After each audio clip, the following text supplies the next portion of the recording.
Chers frères prêtres, je vais m'adresser maintenant à vous spécialement. Le saint sacrifice de la messe est le lieu où vous trouverez la lumière pour votre ministère. Le monde que nous vivons nous sollicite sans cesse. Nous sommes constamment en mouvement. Le danger serait grand de nous prendre pour des travailleurs sociaux.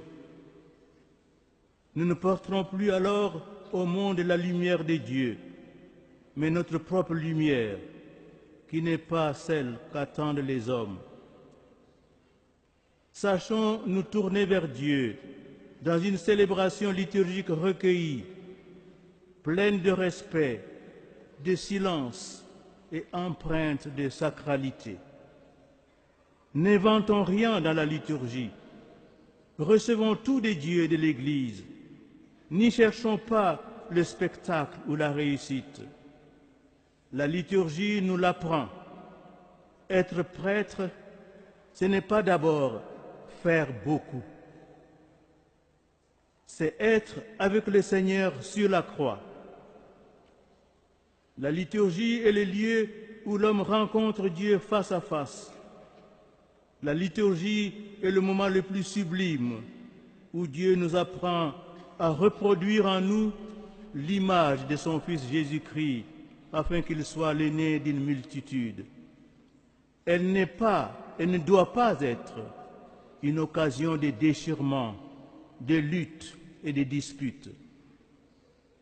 Dans la forme ordinaire, tout comme dans la forme extraordinaire du rite romain, l'essentiel est de nous tourner vers la croix, vers le Christ, notre Orient, notre tout, notre unique horizon. Que ce soit dans la forme ordinaire ou la forme extraordinaire, sachons toujours célébrer, comme en ce jour, selon ce qu'enseigne le Concile Vatican II, avec une noble simplicité, sans surcharge inutile, sans esthétique factice et théâtrale, mais avec le sens du sacré, le souci premier de la gloire de Dieu, et avec un véritable esprit de fils de l'Église d'aujourd'hui et de toujours. Chers frères prêtres, gardez toujours cette certitude.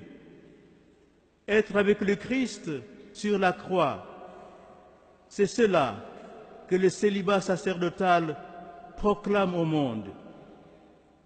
Le projet de nouveau émis par certains de détacher le célibat du sacerdoce en conférant le sacrement de l'ordre à des hommes mariés, les viri probati, pour, disent-ils, des raisons ou des nécessités pastorales, aura pour grave conséquence, en réalité, de rompre définitivement avec la tradition apostolique.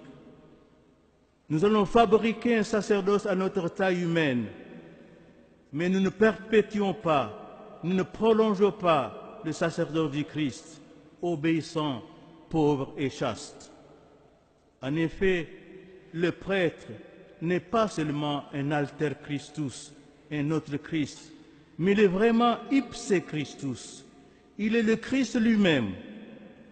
Et c'est pour cela qu'à la suite du Christ et de l'Église, le prêtre sera toujours un signe de contradiction.